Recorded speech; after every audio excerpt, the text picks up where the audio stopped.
Hi అండి, నమస్తే. నేను మీ Shanti. Welcome back to my channel Shanti's vlogs. ఈరోజు మన వీడియోలో వినాయక చవితి స్పెషల్గా వినాయకుడికి ఇష్టమైన స్వీట్ ఉండ్రాళ్ళు, స్వీట్ మోదకాలు, అలానే పాల తాలికలు, రవ్వ ఉండ్రాలు ఎలా చేయాలో చూపించబోతున్నాను. వీడియోలోకి వెళ్లే ముందుగా నా ఛానల్ని సబ్స్క్రైబ్ చేయని వాళ్ళు ఉంటే సబ్స్క్రైబ్ చేయటం మర్చిపోకండి. ముందుగా మనం వినాయకునికి ఎంతో ఇష్టమైన స్వీట్ ఉండ్రాళ్ళను అలానే స్వీట్ మోదకాలను ఎలా చేయాలో చూద్దాం. కొబ్బరితో స్వీట్ ఉండ్రాళ్ళు, స్వీట్ మోదకాల కోసం స్టవ్ ఆన్ చేసుకొని ప్యాన్ పెట్టుకొని ప్యాన్లో 1 కప్పు నీళ్లు పోసుకోవాలి. ఇలా నీళ్లు పోసేసుకున్నాక ఇప్పుడు ఈ నీళ్ళని బాగా మరగనివ్వాలి. నీళ్ళు అనేవి ఇలా మరుగుతూ ఉన్నప్పుడే ఇప్పుడు ఇందులో ఒక చిన్న బెల్లం ముక్కని వేసుకోవాలి. అలానే ఇందులో 1/2 టీ స్పూన్ ఉప్పు కూడా వేసుకొని ఇప్పుడు బెల్లం ముక్క కరిగేంత వరకు కలుపుకుంటూ ఉండాలి. బెల్లం ముక్క అంతా కరిగిన తర్వాత ఇప్పుడు ఇందులో మనం ఏ కప్పుతోనైతే నీళ్లు పోసుకున్నామో ఇప్పుడు అదే కప్పుతో 1 కప్పు పొడి బియ్యం పిండి వేసుకోవాలి. బియ్యం పిండి వేసేసుకొని ఇప్పుడు ఈ వాటర్లో బియ్యం పిండి అంతా బాగా కలిసేలాగా దగ్గరగా వచ్చేంత వరకు కలుపుకుంటూ ఉండాలి. మంటని మీడియం ఫ్లేమ్లోనే పెట్టుకొని ఈ పిండి అంతా ఈ వాటర్లో బాగా కలిసి ముద్దగా అయ్యేంత వరకు కలుపుకోవాలి. ప్యాన్కి అంటుకోకుండా ఇలా పిండి అంతా దగ్గరగా వచ్చేసిన తర్వాత ఇప్పుడు స్టవ్ ఆఫ్ చేసేసుకొని మూత పెట్టేసి దీన్ని పక్కన పెట్టుకొని చల్లారి పెట్టుకోవాలి. ఇది పక్కన పెట్టేసుకున్నాక మళ్ళీ స్టవ్ ఆన్ చేసుకొని మరొక ప్యాన్ పెట్టుకోవాలి. ఇప్పుడు ప్యాన్లో 1 స్పూన్ నెయ్యి వేసుకోవాలి. నెయ్యి వేసుకున్నాక నెయ్యి అంతా కరిగిన తర్వాత ఇప్పుడు ఇందులో ఏ కప్పుతోనైతే మనం అన్ని కొలుచుకుంటున్నామో అదే కప్పుతో 1 కప్పు పచ్చి కొబ్బరి తురుముని వేసుకోవాలి. ఇలా తురిమిన కొబ్బరి వేసేసుకున్నాక ఇప్పుడు మంటని మీడియం ఫ్లేమ్లో పెట్టి ఇందులో ఉన్న పచ్చిదనం అంతా పోయేంత వరకు వేయించుకోవాలి. కొబ్బరిలో పచ్చిదనం అంతా పోయి చూడండి ఇలా పొడి పొడిగా అయ్యేంత వరకు వేయించుకోవాలి. ఇలా వేయించుకున్నాక ఇప్పుడు ఇందులో 1 కప్పు తురిమిన బెల్లం వేసుకోవాలి. బెల్లం వేసేసుకున్నాక ఇప్పుడు ఈ బెల్లం అంతా కరిగి మన కొబ్బరిలో కలిసేంత వరకు కలుపుకుంటూ ఉండాలి. బెల్లం కొంచెం కరిగి దగ్గరగా వచ్చిన తర్వాత ఇప్పుడు ఇందులో ప్యాన్ కి అంటుకోకుండా 1 స్పూన్ నెయ్యి వేసుకొని బెల్లం అంతా కరిగేంత వరకు కలుపుకుంటూ ఉండాలి. ఇలా నెయ్యి వేసుకోవటం వల్ల మనకి కొబ్బరి బెల్లం అనేది ప్యాన్ కి అంటుకోకుండా ఉంటుంది. బెల్లం అంతా ఇలా కరిగిన తర్వాత చూడండి మనకి కొంచెం పలచగా అయింది కదా. ఇప్పుడు ఇందులోనే 1 స్పూన్ యాలకుల పొడి అలానే 1 చిటికెడు రెడ్ కలర్ ఫుడ్ కలర్ వేసుకోవాలి. మీ దగ్గర ఏ ఫుడ్ కలర్ వేసుకున్నా పర్వాలేదు. ఫుడ్ కలర్ ని ఇలా డైరెక్ట్ గా అయినా వేసుకోవచ్చు, లేదంటే కొద్దిగా నీళ్లలో కలుపుకొనైనా వేసుకోవచ్చు. ఇప్పుడు కలర్ వేసుకున్నాక ఈ కలర్ అంతా కలిసిపోయి మనకు వేసుకున్న బెల్లం కొబ్బరి అంతా బాగా దగ్గరగా వచ్చేంత వరకు ఈ స్వీట్ ని కలుపుకుంటూ ఉండాలి. ఇప్పుడు కొబ్బరి స్వీట్ అంతా దగ్గరగా వచ్చింది కదండి. చూడండి ఇలా దగ్గరగా గట్టిగా వచ్చిన తర్వాత స్టవ్ ఆఫ్ చేసేసుకొని దీన్ని పక్కన పెట్టేసుకోవాలి. ఇప్పుడు మనం పై పిండిని ఉడకబెట్టి పక్కన పెట్టుకున్నాం కదండి. ఆ పిండిని కొద్దిగా వేడిగా ఉన్నప్పుడే ఇలా చేత్తో మ్యాష్ చేస్తూ కలుపుకోవాలి. ఇలా 5 నిమిషాల పాటు చేత్తో మ్యాష్ చేస్తూ కలుపుకుంటే మనకి స్వీట్ ఉండ్రాళ్ళు కానీ స్వీట్ మోదకాలు కానీ చక్కగా పగిలిపోకుండా చక్కగా ఉడికిపోతాయి. ఇప్పుడు కొంచెం కలుపుకున్నాక ఇందులో 1 స్పూన్ నెయ్యి వేసుకుని మరొకసారి ప్యాన్ కి అంటుకోకుండా మనం చేత్తో మర్దనా చేస్తూ కలుపుకోవాలి. అలానే ఇలా కలుపుకోవటం వల్ల మనకి పిండిలో అనేది కొంచెం జిగురు వచ్చి పిండి అనేది చాలా సాఫ్ట్ గా ఇలా ముద్దలాగా వస్తుంది. ఇలా కలిపేసేసుకున్న ఇప్పుడు దీన్ని పక్కన పెట్టేసుకొని ఇప్పుడు మనం రెడీ చేసుకున్న స్వీట్ ని చిన్న చిన్న సైజ్ బాల్స్ లాగా చేసి పెట్టుకోవాలి. మనకు కావాల్సిన సైజులో ఇలా చిన్న చిన్న ఉండలుగా చేసుకొని అయినా పెట్టుకోవచ్చు, లేదంటే అప్పటికప్పుడు స్టఫింగ్ కి కొద్దిగా తీసుకొని అయినా ప్రిపేర్ చేసుకోవచ్చు. ఇలా అన్ని ఉండల్ని ప్రిపేర్ చేసేసుకొని పక్కన పెట్టేసుకొని ఇప్పుడు పై పిండి కూడా రెడీ చేసి పెట్టుకున్నాం కదండి. ఇప్పుడు పిండిని కొద్దిగా చేయి తడి చేసుకుంటూ మనకు కావాల్సినంత సైజులో పిండిని తీసుకోవాలి. మనం చేత్తో చేసుకునేటప్పుడు చేయిని తడిపి కానీ లేదంటే కొద్దిగా చేయి నెయ్యికి రాసుకొని ఇలా మనకు కావాల్సినంత సైజు పిండిని తీసుకొని ఉండలాగా చేసుకోవాలి. రౌండ్ గా బాల్ లాగా చేసుకొని చేతిగా అంటుకోకుండా కొద్దిగా నెయ్యి రాసుకొని పల్చగా కాకుండా కొద్దిగా మందంగా ఈ విధంగా స్ప్రెడ్ చేసుకోవాలి. స్టఫింగ్ కి మనకు కావాల్సిన విధంగా చేసుకోవాలి. ఇలా కొంచెం మందంగా ప్రెస్ చేసుకున్నాక మధ్యలో కొబ్బరి స్వీట్ ఉండని పెట్టి పై పిండి ఈ విధంగా క్లోజ్ చేసుకోవాలి. పిండిని ఇలా పైకి తీసుకొని వస్తూ క్లోజ్ చేసుకోవాలి. మనకి మోదక్ షేప్ రావాలంటే వేళ్లతో ఇలా పైకి అంటూ మోదక్ షేప్ లాగా క్లోజ్ చేసుకోవాలి. మోదక్ షేప్ లో చేసుకున్నాక పైన పిండి కొంచెం ఎక్కువగా అనిపిస్తే తీసేసుకోవచ్చు. చూడండి చక్కగా మోదక్ షేప్ లో వచ్చినాయి కదా. ఇలా చేసిన తర్వాత ఇప్పుడు స్పూన్ తో గానీ చాకుతో కానీ ఈ విధంగా లైన్ గా ఘాటు పెట్టుకోవాలి. మనం వాడే స్పూన్ గానీ చాకు గానీ కొద్దిగా నెయ్యి గానీ లేదా పొడి పిండితో గానీ అద్దుకుంటూ ఇలా లైన్ లాగా చేసుకోవాలి. నేను స్పూన్ తోనే ఇలా లైన్స్ గా పెట్టానండి. ఇలా లైన్స్ అన్ని పెట్టాక పైన కూడా కొంచెం లైట్ గా ఇలా ఘాట్లు లాగా పైకి వచ్చేట్లుగా పెట్టుకోవాలి. నేనైతే స్పూన్ తోనే ఇలా లైన్స్ గా పెట్టుకున్నానండి. ఇలా లైన్స్ గా పెట్టుకున్నాక కొంచెం దగ్గరగా షేప్ వచ్చేట్లుగా మరొకసారి ప్రెస్ చేసుకోవాలి. ఇలా లైన్స్ గా చేస్తే మనకు మోదకాల షేపు రెడీ అయినట్టే. ఇదే విధంగా మనకు కావాల్సినవన్నీ చేసుకోవాలి. ఇప్పుడు మనం స్వీట్ ఉండ్రాల కోసం కొద్దిగా పిండిని తీసుకొని రౌండ్గా బాల్ లాగా చేసుకొని చేతికి అంటుకోకుండా కొద్దిగా నెయ్యి రాసుకొని పల్చగా కాకుండా కొద్దిగా మందంగా ఈ విధంగా స్ప్రెడ్ చేసుకోవాలి. స్టఫింగ్కి కావాల్సిన విధంగా ప్రెస్ చేసుకున్నాక దీంట్లో ఇప్పుడు మనం తయారు చేసుకున్న కొబ్బరి స్వీట్ ఉండని పెట్టి ఈ కొబ్బరి స్వీట్ని పై పిండితో చక్కగా క్లోజ్ చేసుకోవాలి. ఇలా కొంచెం కొంచెం పైకి ప్రెస్ చేస్తూ బాల్ లాగా రౌండ్ షేప్ లాగా చేసుకోవాలి. ఇదే విధంగా అన్ని స్వీట్ ఉండ్రాలని చేసుకోవాలి. ఇప్పుడు మోదకాలు స్వీట్ ఉండ్రాలు రెడీ అయిపోయినాయి కదండి. ఇప్పుడు వీటిని ఆవిరితో ఉడికించుకోవాలి. స్టవ్ ఆన్ చేసుకొని ఇడ్లీ పాత్ర పెట్టుకుని ఇడ్లీ పాత్రలో తగినన్ని నీళ్లు పోసుకొని ఇప్పుడు ఈ ప్లేట్ లో మనం రెడీ చేసి పెట్టుకున్న స్వీట్ ఉండ్రాళ్ళు మోదకాలు పెట్టాలి. ఇలా ఇడ్లీ స్టాండ్ లో కాకుండా ఒక గిన్నె తీసుకుని గిన్నెలో నీళ్లు పోసేసి పైన చిల్లుల ప్లేట్ లాంటిది పెట్టేసుకొని ఆ పైన ఈ మోదకాలు స్వీట్ ఉండ్రాళ్ళు పెట్టేసేసుకొని ఆవిరి మీదైనా మూత పెట్టి ఉడికించుకోవచ్చు. లేదంటే ఇలా డైరెక్ట్ గా ఇడ్లీ పాత్రలో అయినా పెట్టేసి ఉడికించుకోవచ్చు. ఇప్పుడు దీని మీద మూత పెట్టి ఒక్క 10 నిమిషాల పాటు మంటని మీడియం ఫ్లేమ్ లో పెట్టి ఉడికించుకోవాలి. 10 నిమిషాల తర్వాత స్టవ్ ఆఫ్ చేసేసుకోవాలి. స్టవ్ ఆఫ్ చేసిన తర్వాత ఆవిరంతా పోయిన తర్వాత 10 నిమిషాలు ఆగి మూత తీసుకోవాలి. లేకపోతే ఇవి అంటుకుపోతాయి. ఇలా ఆవిరంతా పోయిన తర్వాత స్వీట్ ఉండ్రాళ్ళని స్వీట్ మోదకాలని ఒక ప్లేట్లోకి సర్వ్ చేసుకోవటమే. అంతేనండి, మనకి స్వీట్ ఉండ్రాళ్ళు మోదకాలు చక్కగా రెడీ అయిపోయినాయి. చూశారు కదా ఎంత చక్కగా వచ్చినాయో స్వీట్ ఉండ్రాళ్ళు మోదకాలు. అలానే మీరు కూడా ఇదే విధంగా ఈ వినాయక చవితికి ఈ కొబ్బరితో స్వీట్ ఉండ్రాళ్ళు మోదకాలు తప్పకుండా ట్రై చేయండి. ఇప్పుడు మన నెక్స్ట్ థర్డ్ రెసిపీ పాల తాలికలు. పాల తాలికలు పాలు విరిగిపోకుండా చిక్కగా చాలా అంటే చాలా కమ్మగా రావాలంటే ఎలా చేయాలో చూద్దాం. పాల తాలికల కోసం స్టవ్ ఆన్ చేసుకొని ఒక మందపాటి గిన్నెని పెట్టుకుని ఆ గిన్నెలో 1.5 గ్లాసుల తురిమిన బెల్లాన్ని వేసుకోవాలి. మనం కొలిచేది ఏదైనా గిన్నె కానీ గ్లాస్ కానీ అదే కొలతలతో అన్నీ తీసుకోవాలి. ఇలా 1.5 గ్లాసుల బెల్లం వేసుకున్నాక ఇప్పుడు అదే గ్లాస్తో 3/4 గ్లాసు నీళ్లు పోసుకోవాలి. ఇలా 1.5 గ్లాసుల బెల్లము 3/4 గ్లాసు నీళ్లు పోసేసుకొని ఇప్పుడు ఈ బెల్లం కరిగేంత వరకు కలుపుకుంటూ ఉండాలి. బెల్లం అంతా ఇలా పూర్తిగా కరిగిన తర్వాత ఇప్పుడు మంటని లో టు మీడియం ఫ్లేమ్ లో అడ్జస్ట్ చేసుకుని ఈ బెల్లం నీళ్ళని 2 నిమిషాల పాటు మరగనివ్వాలి. ఇలా 2 నిమిషాల పాటు మరిగితే సరిపోతుంది. పాకం అనేది అవసరం లేకుండా చూడండి ఈ విధంగా జిగురుగా ఉంటే సరిపోతుంది. ఇప్పుడు దీన్ని పక్కన పెట్టేసేసుకొని చల్లారి పెట్టుకోవాలి. ఇప్పుడు ఇదే స్టవ్ మీద ఒక మందపాటి గిన్నెను పెట్టుకొని అడుగు మందం గల గిన్నెను తీసుకోవాలి. ఇలా మందపాటి గిన్నెను పెట్టేసేసుకుని ఇప్పుడు ఇందులో మనం బెల్లం ఏ గ్లాస్ తో అయితే కొలుచుకున్నామో అదే గ్లాస్ తో 2.5 గ్లాసుల చిక్కటి పాలను వెన్న శాతం ఎక్కువ ఉన్న పాలను పోసుకోవాలి. ఇలా పాలు పోసేసుకున్నాక పాలు కొద్దిగా మీగడ పట్టిన తర్వాత ఇప్పుడు ఇందులో 1.5 గ్లాసుల నీళ్ళని పోసుకోవాలి.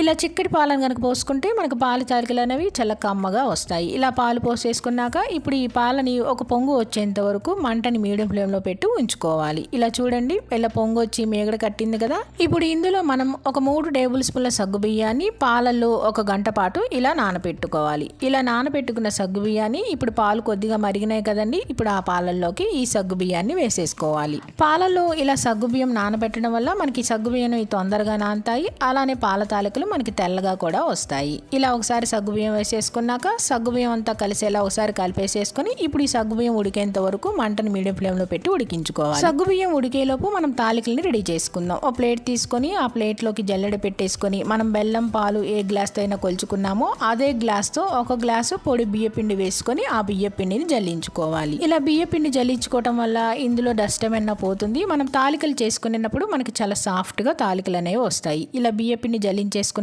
ఇప్పుడు ఇందులో మనం చల్లారిన బెల్లం వాటర్ని ఒక గరిటె వేసుకోవాలి. బెల్లం వాటర్ బాగా చల్లారిన తర్వాతనే ఇలా ఒక గరిటె వేసుకోవాలి. ఈ గరిటె వేసేసుకున్నాక ఇప్పుడు ఈ బెల్లం వాటర్ అంతా బాగా కలిసేలా పిండిని మనం కలుపుకోవాలి. బెల్లం వాటర్ అంతా బాగా కలిసేలా కలుపుకున్నాక ఇప్పుడు ఇందాక మనం 2.5 గ్లాసుల పాలు పోసుకున్నాం కదండి. ఇప్పుడు మిగతా 1/2 గ్లాసు అంటే 3 గ్లాసులు అవుతుంది. మిగతా 1/2 గ్లాసు పాలని కొద్దిగా పోసుకుంటూ ఈ పిండిని మనం కలుపుకోవాలి. మనం పోసుకునే 1/2 గ్లాసు పాలు కాచి చల్లార్చిన పాలైతే సరిపోతుంది. ఇలా 1/2 గ్లాస్ పాలని కొద్దిగా పోసుకుంటూ పిండిని చాలా సాఫ్ట్ గా కలుపుకోవాలి. పిండినంతా ఇలా సాఫ్ట్ గా కలిపేసేసుకున్నాక చూడండి నాకు 1 స్పూన్ పాలు మాత్రమే మిగిలినాయి. ఇలా పిండి అంతా బాగా కలిపేసేసుకుని ఇప్పుడు మనం తాలికల్ని చేసుకుందాం. చేతికి చెక్కబోర్డుకి నెయ్యి రాసుకొని కొంచెం పిండిని తీసుకుంటూ ఈ విధంగా చూడండి నేను తీసుకున్న పిండి అయితే కరెక్ట్ గా సరిపోతుంది. ఇలా కొద్దిగా పిండిని తీసుకుంటూ ఈ విధంగా తాలికల్ని చేసుకోవాలి. చేతికి నెయ్యి రాసుకోవటం వల్ల చేతికి చెక్కబోర్డుకి తాలికలు అనేవి అంటుకోకుండా ఉంటాయి. అలానే ఉడికేటప్పుడు ఒకదాని ఒకదానికొకటి అంటుకోకుండా కూడా వస్తాయి. మీరు కావాలంటే చక్రాల గొట్టంలో వేసుకొని డైరెక్ట్గా పాలల్లో ఒత్తుకోవచ్చు.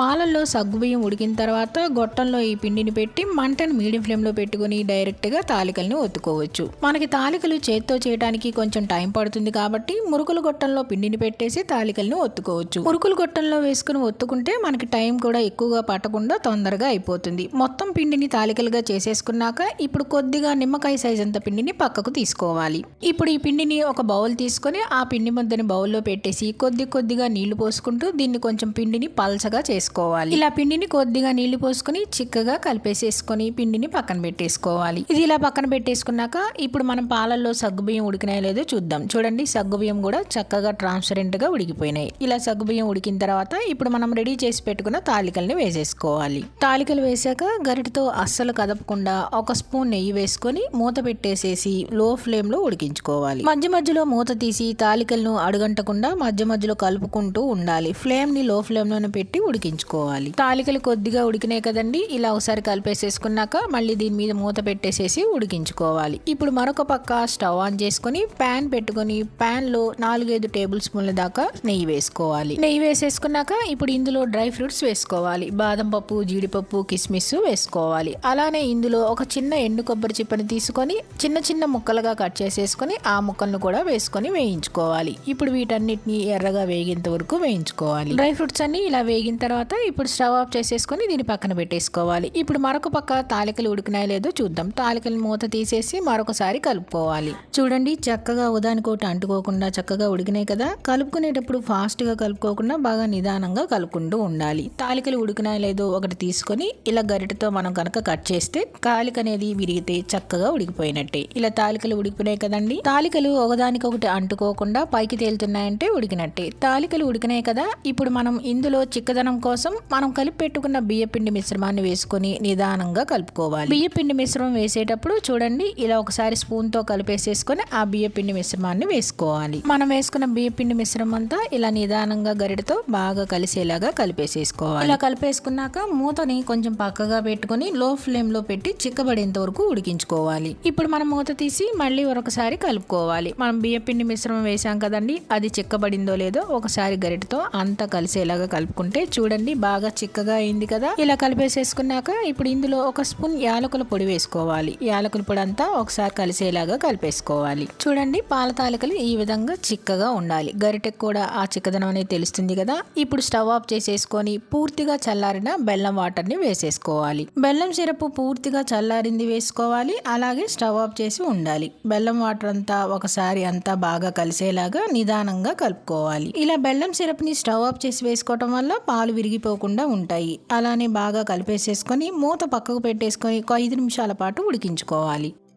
5 నిమిషాల తర్వాత మూత తీసి మరొక్కసారి కలుపుకోవాలి. చూడండి, ఈ విధంగా చిక్కగా ఉడికింది కదా. ఇలా ఉడికిన తర్వాత ఈ పాల తాలికల్లోకి ఇప్పుడు మనం ముందే వేయించి పెట్టుకున్న డ్రై ఫ్రూట్స్ ని వేసుకోవాలి. ఇలా డ్రై ఫ్రూట్స్ అన్ని నెయ్యితో సహా వేసేసుకున్నాక ఇప్పుడు ఈ డ్రై ఫ్రూట్స్ అన్ని బాగా కలిసేలాగా కలిపేసుకోవాలి. అంతేనండి, పాల తాలికలు రెడీ అయినాయి. కన్సిస్టెన్సీ చూడండి, ఈ విధంగా ఉన్నప్పుడే స్టవ్ ఆఫ్ చేసుకోవాలి. మరి చిక్కగా ఉడికించుకోకుండా ఈ విధంగా ఉడికించుకుంటే చల్లారిన తర్వాత చిక్కబడుతుంది. చూడండి, పాల తాలికలు ఇలా చేస్తే చాలా అంటే చాలా కమ్మగా ఉంటాయి. పాల తాలికల్ని ఇలా వేడిగా కాకుండా కొద్దిగా చల్లారిన తర్వాత సర్వ్ చేసుకుంటే చాలా రుచిగా కమ్మగా ఉంటుంది. ఇంకెందుకండి ఆలస్యం, ఈ పద్ధతిలో మీరు కూడా ట్రై చేయండి, చాలా టేస్టీగా కూడా ఉంటుంది.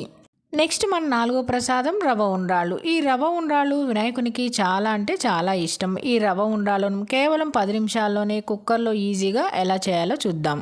ముందుగా రవ్వ ఉండ్రాళ్ళ కోసం ఒక బౌల్ తీసుకొని అందులోకి బియ్యపు రవ్వ వేసుకోవాలి. ఈ బియ్యపు రవ్వ సూపర్ మార్కెట్లోనూ దొరుకుతుంది. లేదంటే మనం బియ్యాన్ని ఇలా మిల్లులో పట్టించుకొని రవ్వలా ఆడించుకొని జల్లించుకొనైనా తీసుకోవచ్చు. నేను ఈ గ్లాస్తో 2 గ్లాసుల బియ్యపు రవ్వని వేసుకుంటున్నాను. బియ్యపు రవ్వ వేసేసుకున్నాక శుభ్రంగా ఈ బియ్యపు రవ్వని 2-3 సార్లు కడుక్కోవాలి. ఇలా 2-3 సార్లు శుభ్రంగా కడిగేసుకున్నాక కొద్దిగా నీళ్లు పోసుకొని ఈ రవ్వని మనం నానబెట్టుకోవాలి. ఈ రవ్వ మనము ఇలా నానబెట్టుకోవటం వల్ల మనకి ఉండ్రాలు అనేవి చాలా సాఫ్ట్గా చాలా చక్కగా వస్తాయి. రవ్వ మనం నానబెట్టుకోకుండా ఉంటే మనకి ఉండ్రాళ్ళు అనేవి బియ్యపు రవ్వ సరిగ్గా ఉడకకుండా రవ్వగా వస్తాయి. ఇలా నానబెట్టుకోవటం వల్ల చాలా బాగా వస్తాయి. రవ్వ నానేలోపు ఇప్పుడు స్టవ్ ఆన్ చేసుకుని కుక్కర్ పెట్టుకుని కుక్కర్లో 2 టేబుల్ స్పూన్ల నెయ్యి వేసుకోవాలి. నెయ్యి వేసేసుకున్నాక ఇప్పుడు ఈ నెయ్యి అంతా కరిగిన తర్వాత ఇప్పుడు ఇందులో 2 టేబుల్ స్పూన్ల జీలకర్ర వేసుకోవాలి. జీలకర్ర వేసుకొని జీలకర్రని లైట్గా వేయించుకోవాలి. మరీ ఎర్రగా వేయించుకోకుండా లైట్గా వేయించుకుంటే సరిపోతుంది. ఇలా వేయించుకున్నాక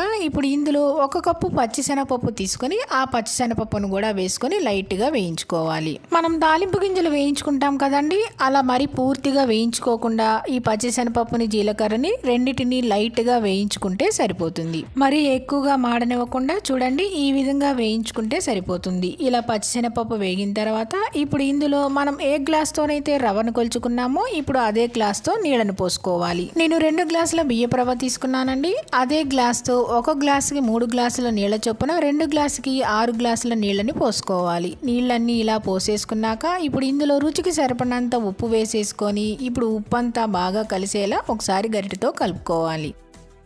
ఉప్పంతా ఇలా కలిసేలా కలిపేసుకున్నాక ఇప్పుడు ఈ నీళ్ళని బాగా మరగనివ్వాలి. నీళ్ళు అనేవి ఇలా బాగా మరుగుతూ ఉన్నప్పుడు ఒకసారి కలిపేసుకొని చూడండి పచ్చిశనగపప్పు కూడా లైట్గా ఉడికినాయి కదా. ఇప్పుడు మనం రవ్వని నానబెట్టుకున్నాం కదండి, ఆ రవ్వని నీళ్ళన్ని వంపేసి వేసేసుకోవాలి. రవ్వని ఇలా మనం ముందే నానబెట్టుకుంటే మనకి ఎసరు తెల్లేలోపు మనకి రవ్వ అనేది నానిపోయి చక్కగా ఉడికిపోతుంది. ఇలా రవ్వంతా వేసేసుకున్నాక ఇప్పుడు ఇందులో మనం పచ్చి కొబ్బరి తురుముని 5 స్పూన్లు వేసుకోవాలి. మనం పచ్చి కొబ్బరిని తురుమైనా వేసుకోవచ్చు, లేదంటే ఇలా ముక్కలుగా కట్ చేసేసుకొని మిక్సీ జార్లోనైనా వేసుకోవచ్చు. ఇలా 5 స్పూన్లు వేసేసుకున్నాక ఒకసారి గరిటెతో రవ్వ ఈ కొబ్బరి అంతా బాగా కలిసేలాగా కలుపుకోవాలి. ఇలా రవ్వ కొబ్బరి అంతా బాగా కలిసేలా కలిపేసుకున్నాక ఇప్పుడు కుక్కర్ మీద మూత పెట్టేసి విజిల్ పెట్టి 2 విజిల్స్ వచ్చేంత వరకు ఉడకనివ్వాలి. 2 విజిల్స్ వచ్చాక స్టవ్ ఆఫ్ చేసేసుకోవాలి.